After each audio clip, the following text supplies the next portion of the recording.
Hello, my name is Justin LeClue, and I'm here today with Will Sloan. And today, we're talking about the greatest superstar to ever grace the big screen. Yes, we're talking about Amitabh Bachchan. Bollywood's biggest star, who you may know from such movies as The Great Gatsby. Yes, where he plays Meyer Wolfsheim for a few minutes.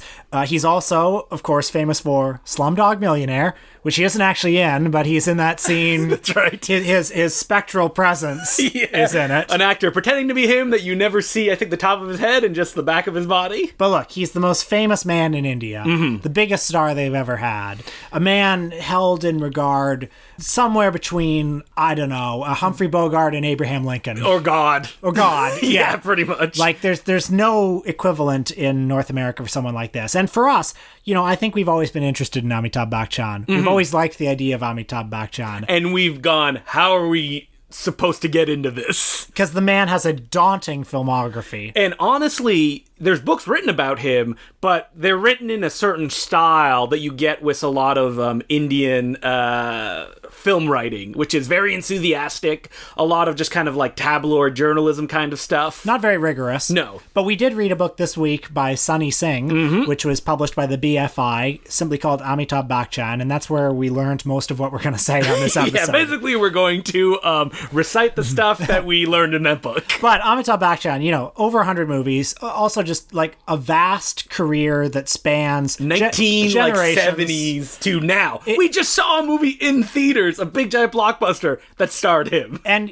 you know, not only all the cultural changes of India, but he spans media. He has a very popular Twitter presence. He hosted the Indian version of Who Wants to Be a Millionaire. And that's very important in how he kind of reformed himself for every generation. But let's talk about who he is. Like, for people that don't know who Amitabh Bachchan is, like, let's just describe him. He's a tall guy. Yeah. He's very gangly. He's famous for having very, like, long arms and legs, which in his fight scenes and his dance numbers, he likes to flail around a lot. In his earlier films, he was filmed very much as kind of a physically intimidating presence. He was, you know, an action star. He was known as the angry young man. That was the character that he played. Perfectly coiffed hair, big, thick eyebrows, and he likes to kick butt. But if there are two eras of his career, there are many eras of his career, but if you can put a big dividing line, it happens around the turn of the millennium, where he turns into the patriarch of India. And that happened in 2000, but we'll get there a little bit later, because let's start at the beginning. So, Amitabh Bachchan, born into a middle-class household, even probably upper middle class. Probably upper class even. Like, he had He liked to paint himself as, like, you know, coming from the ground floor, like most of the people, but in truth, his father was, like, an artist, a poet. A well-known poet, yeah. And he was friends with, like, the government officials and stuff like that, and he didn't really have that much trouble in his day-to-day life. So, Amitabh Bachchan was born in 1942, not long before the independence of India. He came to be a star in the early 70s. There was a period where he made something like 12 films where most of them were kind of flops. And A real Chow Fat, if you will. But in 1973, he had this big breakthrough film, Zanjeer, where, as you said, he became this symbolic figurehead of the angry young man. I mean, the fact that he's born in 1942 is, from what I understand, very key, because he's emerging onto the scene after that post-independence period of optimism. And what now? Yeah, what now? And the first film that he made, Zanjeer, deals a lot in, you know, government corruption, and yeah, there was a sort of disillusionment that it was tapping into. Now, I say this, of course, I didn't come up with this on my own.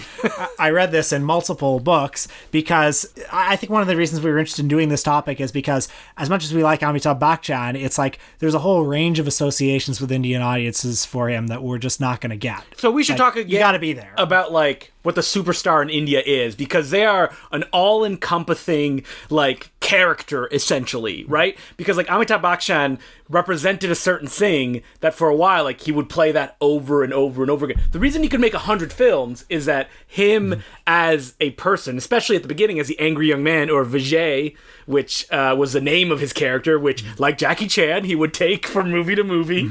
He represented something very specific that people liked, so producers and directors would just try to tap into that. Like, we both watched Zanjeer for this episode, which came out in 1973. And that's that's his big breakthrough movie, the movie that made him a star. And it was okay. Okay. I enjoyed watching it, but I mean, it's certainly not my favorite of the Amitabh Bachchan films I've seen. But it's a film that undercuts itself a lot. Like, you're like, oh boy, here we go. And then they're like, let's take a step back. Like, what can you even say? I mean, if you watched The Big Boss in isolation, would you understand why it was the movie that made Bruce you wouldn't Lee a star? understand. Yeah, because you weren't there in that moment and what culturally that means. And like, when we're talking about Amitabh, like, that's very important because his superstardom was kind of solidified around that. So this movie, it has a bit of a spaghetti western flavor to it because it was inspired by Death Rides a Horse.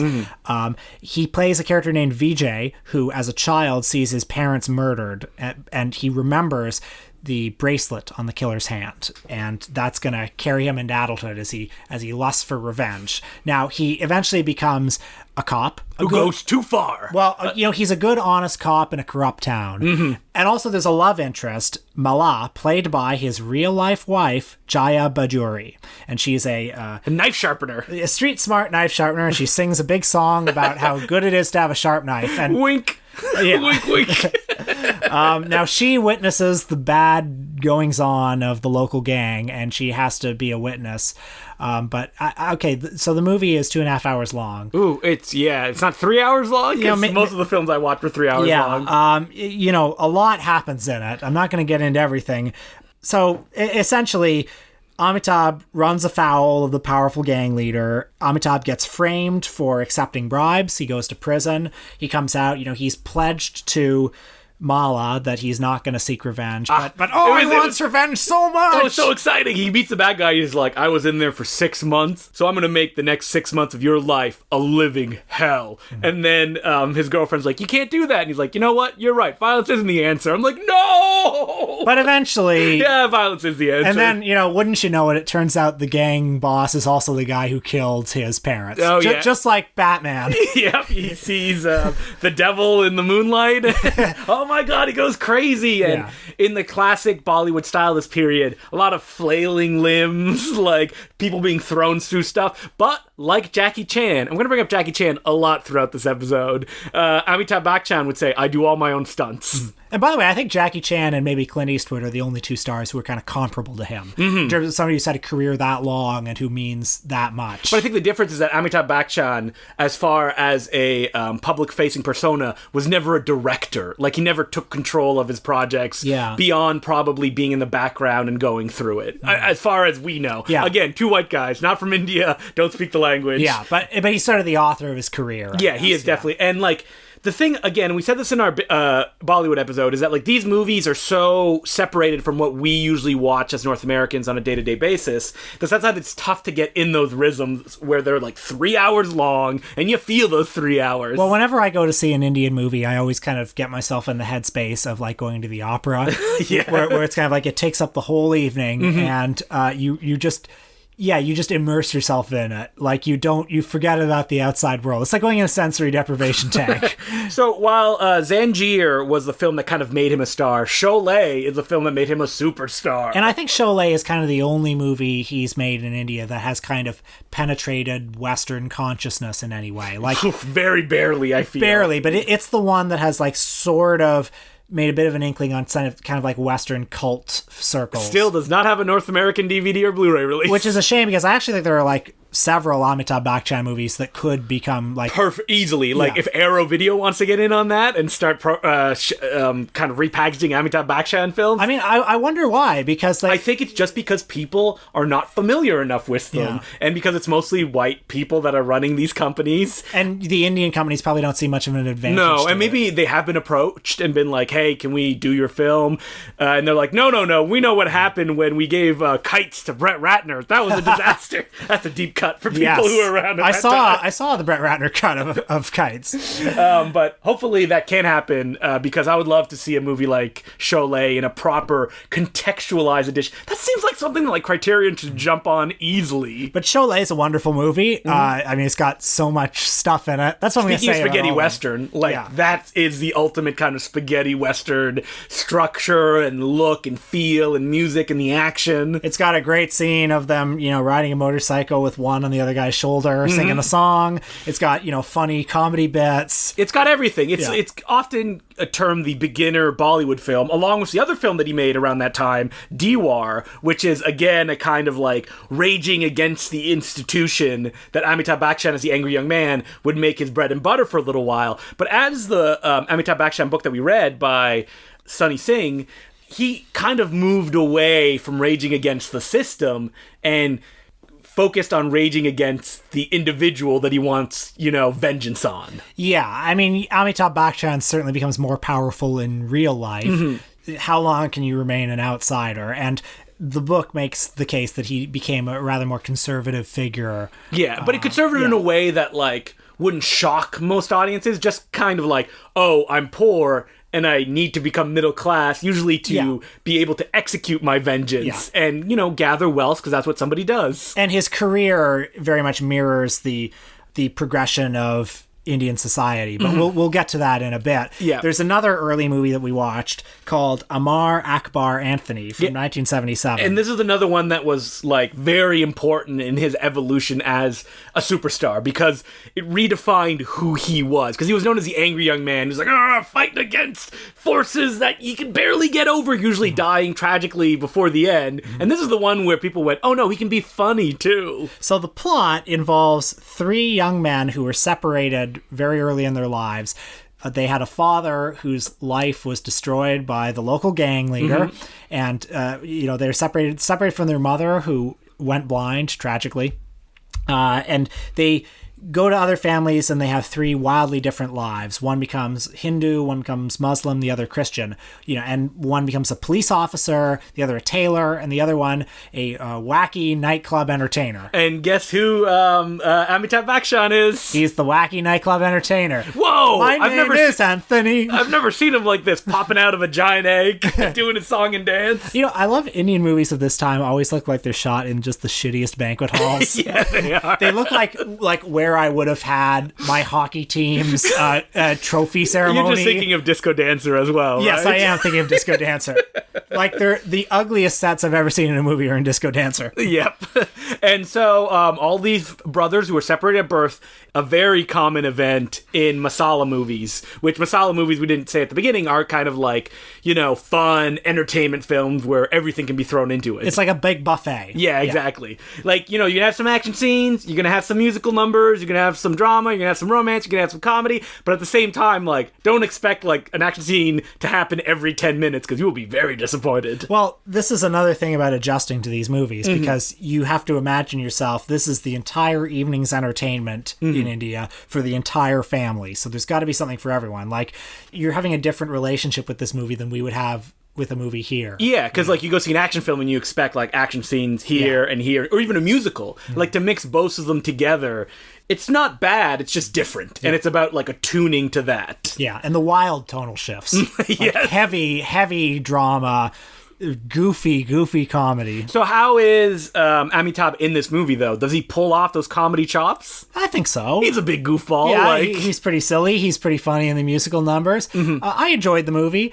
It's number 10 on Time Out's list of the top 100 Bollywood movies of all time. Amitabh Bachchan is all over Time's 100 best Bollywood films of all time. Yeah. Again, you wonder, why was it this one that captured... Because as we're recording this podcast, a remake of it was just released. So it has become a canonical classic. One of the multiple remakes. And I guess one of the reasons that it became such a classic is because of the message of these people from three different religions particularly, but also their class upbringings coming together against a common enemy. And this is like symbolic of the country as a whole. Yes. Or like that's what they hope would happen as with the country as a whole. And it caught the zeitgeist, It was a huge hit and continued to propel Amitabh even further in his career as a superstar, which wouldn't actually kind of expire until the 80s. So you watched a movie called Coolie, which you just showed me a bunch of clips of, and it looks incredible. Yeah, so I watched Coolie from 1983, and this is one that's not really held in that high regard as far as like the reviews that I could find,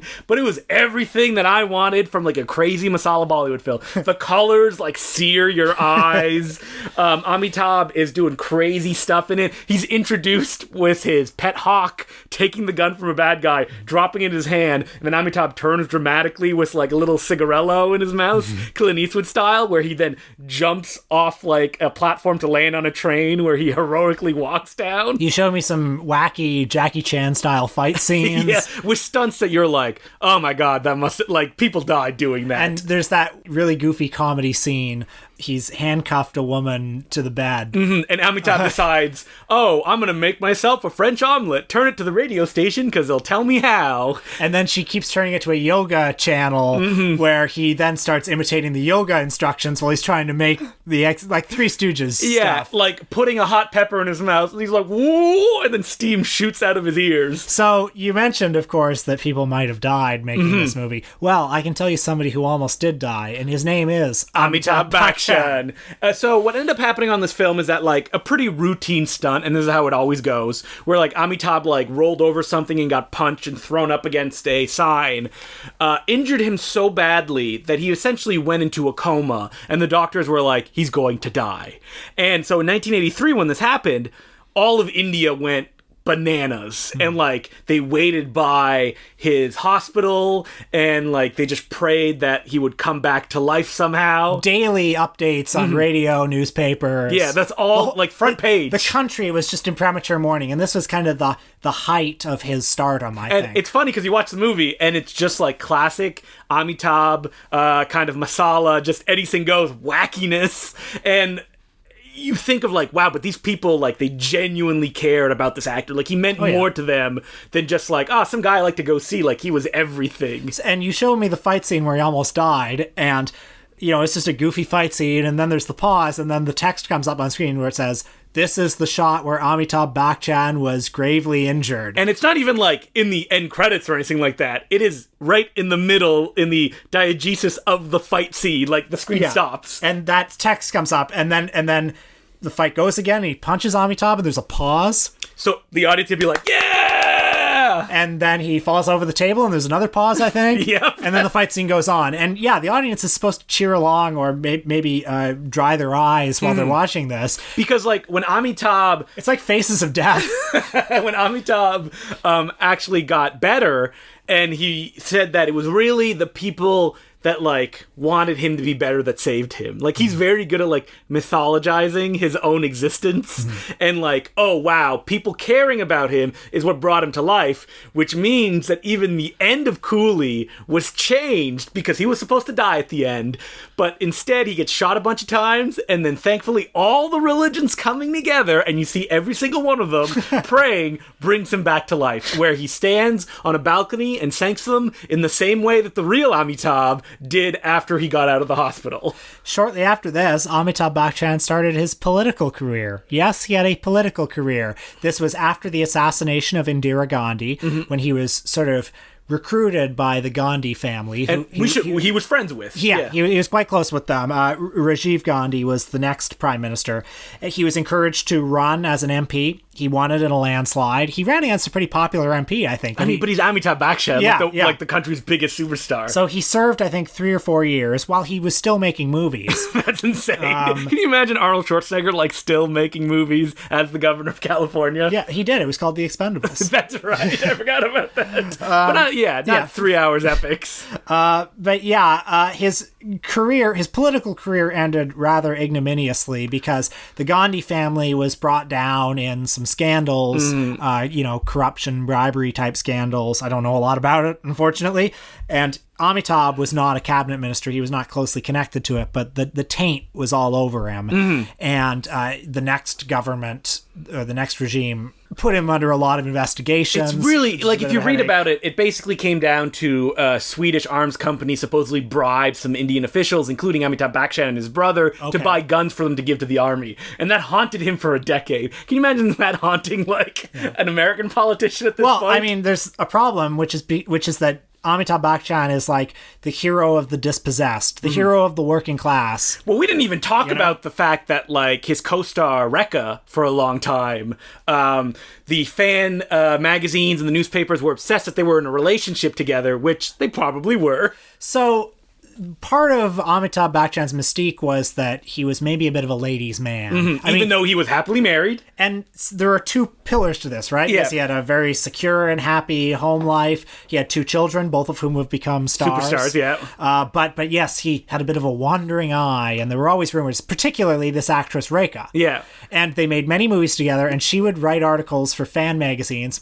Who knows if she actually wrote them, Yeah. but somebody wrote them that were like, oh, my secret lover looks at me with his brooding eyes. And everybody knows who she's talking about. Yeah. It even got to the point that they all starred in a movie. Amitabh Bachchan, his wife, who played his wife in the film, and Rekha, who played his mistress. All 3 of them together in a movie. Playing the roles that they supposedly played in real life. And that is insane to me. That is so insane. Could you imagine if, like, Brad Pitt, Jennifer Aniston, and Angelina Jolie made a movie together? Playing, like, people in an affair and stuff like that. No.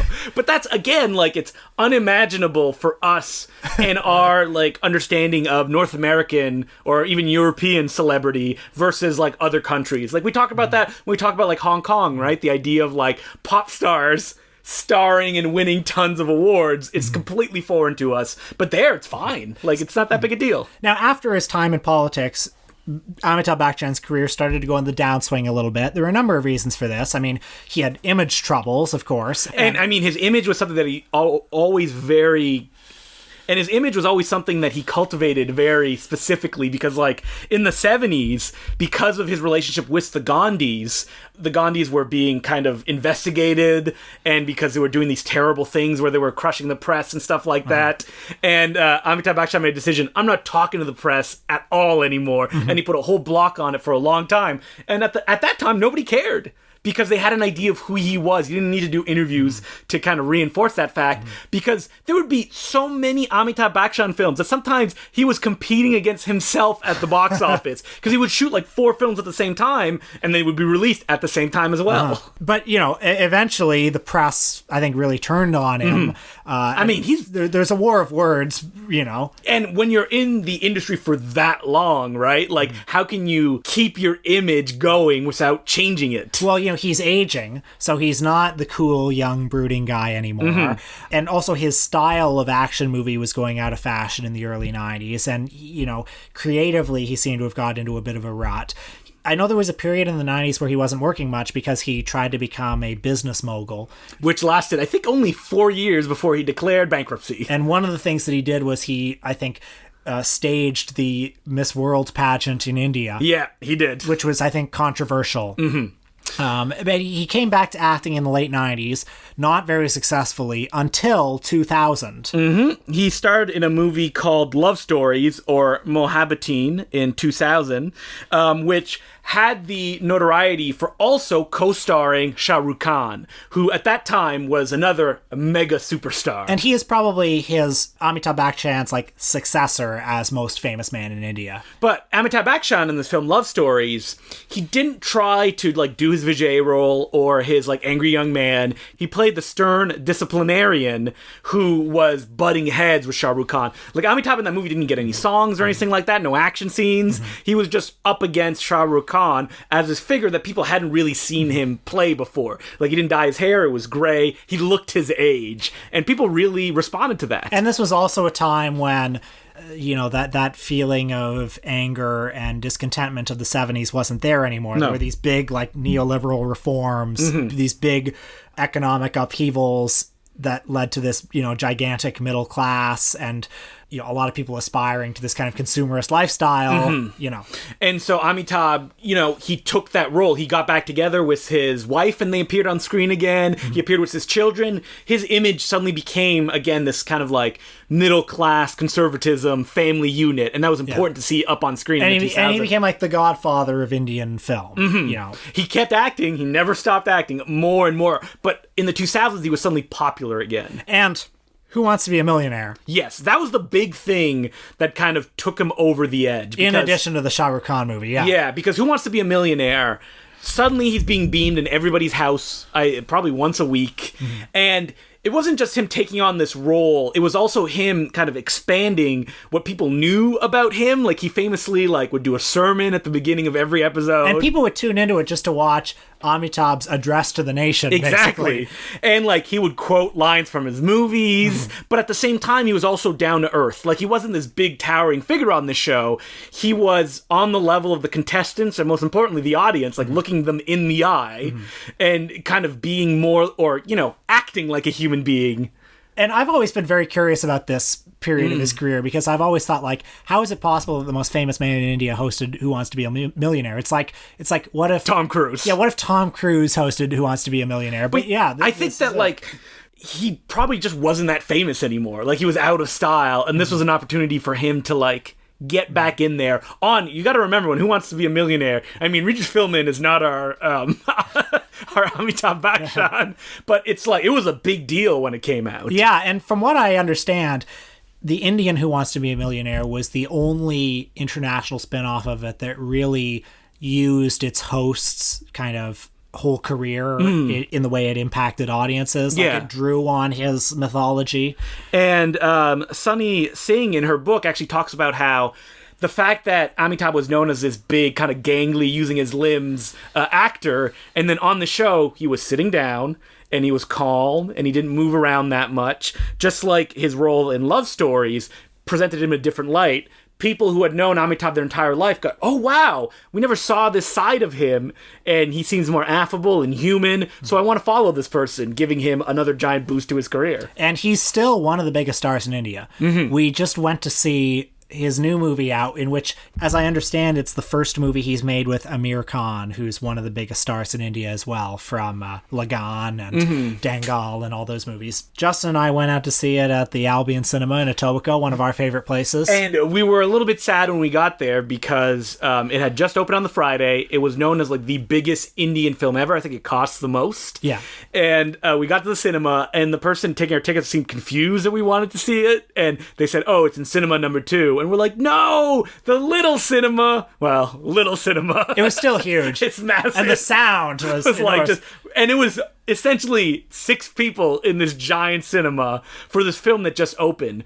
And as the movie played out, we were expecting like a turd, because, you know, why would it be this empty? Well, the reviews weren't very good. No. A lot of 1-star kind of stuff. Well, and look, I don't have a very keen palate when it comes to this kind of stuff. It was entertaining to me. Yeah, it was tons of fun. Had European villains, love it. Colonizers, who didn't speak enough English. Yeah. It was weirdly a Pirates of the Caribbean ripoff. Yeah, Amitabh plays this legendary pirate, and Amir Khan is this kind of young bandit. Johnny Depp, Captain Jack Sparrow type. Yeah, kind of a mercenary type who ends up being kind of roped into the cause. But you know what? The songs are catchy. And big. Yeah, the action scenes are big and fun and well choreographed. Lots of slow motion, the classic Indian style. And there's actually surprises in the film where me and Will were like, what? Did this just happen? Some really crazy twists. Yeah. And so when it ended, me and Will were like, well, why do people hate this so much? Yeah. And I think it's like, again, an understanding we don't have of Indian culture, especially pop culture, in that way. Yeah, who knows? Because there's some reason that this film isn't connecting with people. Like, I read some reviews of critics in India, and they're like, oh, it's regurgitated.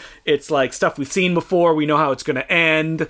And like, while I was watching the movie, I didn't make any of those connections, because I'm like, this is so fun. Like, while it's ripping off, you know, Hollywood cinema, Indian cinema has done that forever, so it doesn't make that big a difference. But then even when I watched Coolie, I suddenly realized, oh wow, they actually took elements of this movie, like the hawk friend that Amitabh Bachchan has, or a scene where Amitabh pretends to be a statue, and they're kind of reused in this new movie. And I think maybe that's the reaction that people are having. Like, Sunny Singh in her book talks about how Amitabh started to fail in his career because producers just started to kind of make new movies that would reuse scenes or just kind of recreate scenes from his popular films, and people were kind of annoyed with that. Yeah, there was a very rigid kind of formula for his movies at that point. And I don't know, maybe he's falling back into that, or maybe they don't want to see Amitabh Bachchan, he's not super old, but like, he's he's not doing his stunts in this movie where he's flying around with a sword in each hand, cutting people down.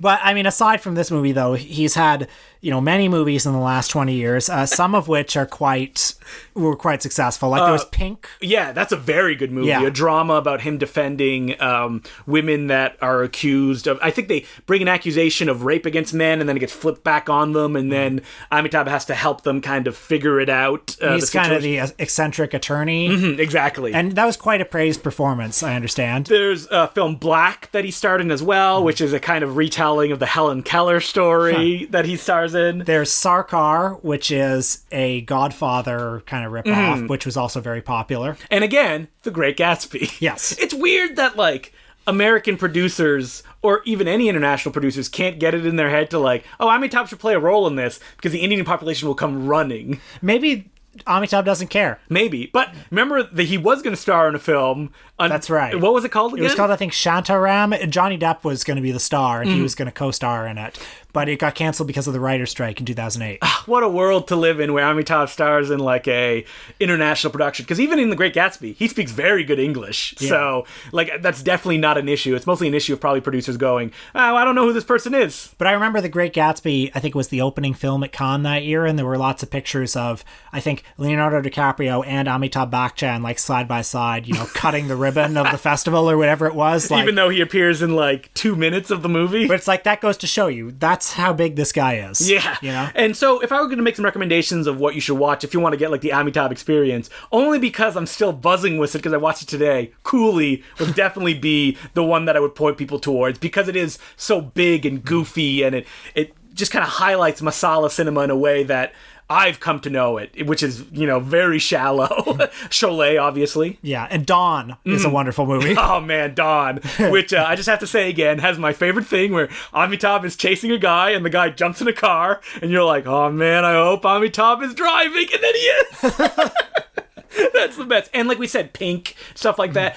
It's really surprising how many modern day Indian films are on Netflix, because there's tons of them. So if you just search Amitabh Bachchan's name, a bunch of them will come up, and I would highly recommend that. So now we finally know who Amitabh Bachchan is. No, we don't.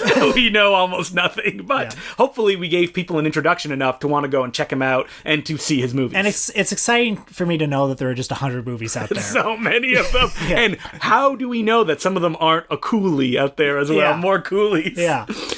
All right, so as per usual, you can send us letters at importantcinemaclubpodcast@gmail.com. And our first letter is from Charlie Yao, and he goes, hello, Important Cinema Clubbers.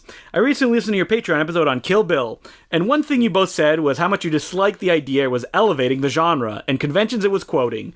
Man, that's so long. I know, But I do stand by that idea. Like, there's some cultural chauvinism in the way that, let's say, normcore critics talk about Tarantino, where they say, oh, he goes in and he takes these schlocky genres like kung fu movies and he elevates them, and that's just racism. Completely understandable in that specific case, but I'm curious what you think about the idea of high-status directors elevating genre movies in general. I recently rewatched Takashi Kitano's Violent Cop, for example, and it's hard not to think of that as an example of him elevating the renegade cop movie, or even how Sergio Leone gave a more elegiac tone and thematic bent to Once Upon a Time in the West than had been present in the Dollars trilogy, regardless of which one you prefer.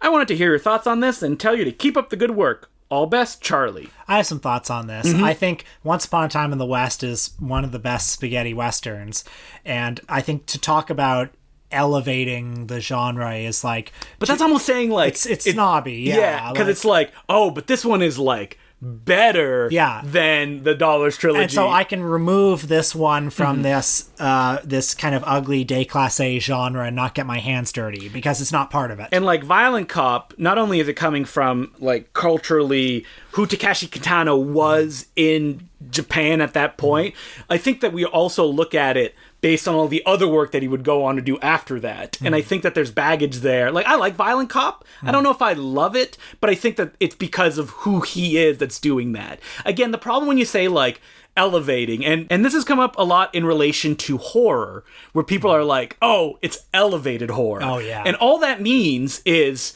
oh, horror, as you know, the public knows it, is trash, but here is good stuff. Yeah, elevated from where? Yeah, exactly. Yeah. It's either good or it's not. To elevate something means that you have to raise it up from the trash where it was to give it the light that it needs. And I don't know, I don't really believe in that. I do believe there are superior examples of a genre. Yeah, that's pretty much what it is. Yeah. I do agree that Once Upon a Time in the West is a very good movie, though. Yeah, masterpiece. So good. Yeah. And I think that, like, when people talk about, like, elevation in terms of something like that, they're thinking of, like, oh, because it's big and it's epic and it's serious. Yeah. And because of doing that, it's elevated. Kind of like when people talk about elevated horror, oftentimes they're talking about slower moving horror that then you can take seriously and it means something. And not a lot of blood. Yeah, exactly. You know, it's more of a suspense film than a horror film, really. Right. Boo! Director saying that all over the place. Val Lewton is scary because of what he doesn't show. I don't know. In The Bad and the Beautiful, when you see those panther costumes, those look scary. I do like Val Lewton. Yeah, I like Val Lewton a lot as well. So thank you very much for your letter. And again, it's importantcinemaclubpodcast@gmail.com. Rate and review us on iTunes. We made a plea a few weeks ago, and nobody did. Oh, come on, guys. You call yourselves fans. Please. It genuinely helps us. Or share us on Twitter, or if you have a website, write a review about us. It genuinely helps to find Put us more on the cover of a magazine. Yeah. And as per usual, on our Patreon this week, for $5, you can listen to me and Will, and mostly me, interview Will about the miscellaneous Ed Wood. And by that I mean, like, the end of his life, Ed Wood. A supplement to our previous Ed Wood episode. All the porn and hardcore stuff he did, the porn novels that he wrote, and most specifically, the lost film that was recently re-released on Blu-ray by Agfa Films, Take It Out and Trade. We talk about all of it. So, you know, even if you're just a beginner to Ed Wood, or you're an expert, you'll want to listen to this episode. And as I mentioned last week, there's a new Patreon tier, which is $10. And if you subscribe before probably the 1st, which is when it gets charged, I'll send out a little newsletter to you. It'll be shaped like a zine. It'll be like thoughts and reviews. Probably, I think I'm going to put like my top 5 Blu-rays that I saw that month, or top 10. Also the top 5 film books that I read as well, which, you know, you can't really find anywhere else. And so subscribe for that. It's only an extra $5. And there's, at this point, no extra in shipping, because I don't know if it's going to bankrupt me, but we will see. Okay. And it's going to be a thing that, like, if you don't subscribe by the 1st, you will not be able to get that issue anymore, because I'm not going to be selling it. It's like a newsletter. It's like a once in a lifetime kind of thing. So check that out. It's patreon.com/theimportantcinemaclub. So what are we doing next week, Will? Bill Gunn. Director. Wait, who's Bill Gunn? He's the director of Ganja and Hess and Personal Problems. And he's also the screenwriter of The Landlord, a Hal Ashby film. And he's mostly known as an African-American filmmaker who had, like, a cult film, I guess, with Ganja and Hess, and Personal Problems being a kind of TV project shot on video that wasn't even properly released till now. But, like, Ganja and Hess is a movie that, like, had such a following around it that even Spike Lee remade it in a film that people, they don't talk very fondly of. You know, we should almost watch the Spike Lee film. Well, I've seen it. Oh, have you? Okay, because I haven't. You can watch it. Yeah, I remember it not being very warmly received. But so next week we're going to watch Personal Problems, Ganja and Hess, probably The Landlord. Yeah, that'll make 3. Landlord, Yeah. So until then, my name's Justin the Clue. I'm Will Sloan. Thanks for listening. Okay, before I forget, I was going through Amitabh Bachchan's filmography, and I didn't want to talk about this in the main episode because I didn't watch it. I just watched the trailer. But, like, there's a movie called Paw that Amitabh Bachchan starred, where he plays a, I guess, physically and mentally handicapped young man, to the point that the trailers and the posters say, and introducing Amitabh Bachchan. And this is from the 80s. No, it's from the 2000s. Holy shit. 2009. Oh my god. You didn't know that? No, I didn't. And, like, he's wearing very heavy makeup. And if you watch the trailer, Amitabh is, he's going full Simple Jack, if you know what I mean. So, yes. And, like, very, like, physically deformed in his makeup. Okay, you told me to watch the trailer. I haven't yet. Yeah. I promise I will. But can you say what it's called again? It's called PAA, P-A-A. The tagline of the movie is a very rare father-son, son-father story. Ooh. Yep. And I just sent some art to Will, which is Amitabh in his makeup over his son's back, I assume, holding on to him. Oh, that's why. It's because the film stars Abhishek Bachchan, Amitabh Bachchan's son. Yes. So again, it's real life intermingling with the movie world. Abhishek Bachchan, by the way, stars in the Doom franchise. Mm-hmm. That's his big series. I'm not sure. Doom. I don't know. I think Abhishek Bachchan's a big star in India, but I'm very curious about like how is he perceived? Is he perceived as just having ridden in on his dad's coattails? I know he's married to the lovely Aishwarya Rai, and that's not nothing. Let me tell you. Yeah, she's also a star as well. So yeah, Doom 2 was the movie that made me fall in love with Bollywood. I remember seeing it at the Albion in high school and not quite knowing what I was watching, and like. It was like a blockbuster, but everything is totally out of proportion, and it's so absurd. But then, so eager to please. Me and you watched it, and it was a little bit disappointing. Well, I mean, it can never live up to that first time. And Doom 3, the Dark Knight of the series. Well, the Doom franchise always kind of mimics like whatever was popular at that time. So Doom 2 is sort of like a Michael Bay movie, and Doom 3 is, a Christopher Nolan movie. I can't wait for what Doom 4 is going to be. Is it ever going to come out? Well, there was a 7-year gap between 2 and 3, so maybe, who knows? Oh, man, Amitabh Bachchan can play the villain in it. Yeah, or let's get Shah Rukh in there. I feel because Amir Khan was the villain last time. It has to be a big star each time. Yeah, or Amitabh Bachchan and Shah Rukh Khan team up against the Doom Boys. Well, okay, this is something that's interesting about the Doom series. Abhishek Bachchan is ostensibly the star, but in every nobody movie, cares about the him. villain is always the star. That's right. Yeah, because it was like you said, Amir Khan in the third one, and right? in the second one it was Hrithik Roshan, who. So I mean, just the other day I was rewatching music scenes from Doom 2 on YouTube again, and good shit. And Hrithik Roshan. Well, what a physical specimen that man is. I have no transition point, but we also wanted to talk about Raymond Chow. Oh, rest in peace, Raymond Chow. What a physical specimen. There we go. Got it. Yeah, absolutely. Speaking of physical specimens. Raymond Chow died recently. I know that he had his funeral either today or yesterday. He was the former head of Golden Harvest Studios in Hong Kong. Other than the Shaw Brothers, the studio that defined what Hong Kong cinema is. Yeah, especially in the 1980s. I think that was their real golden era. They are responsible for, frankly, Bruce Lee's career. They produced the 4 major movies that we associate with him. Also Jackie Chan. Sammo Hung also. Yeah. Sammo Hung before Jackie Chan. And I think Golden Harvest, when I think of Hong Kong, those are the movies that I think of. That logo that comes up at the beginning.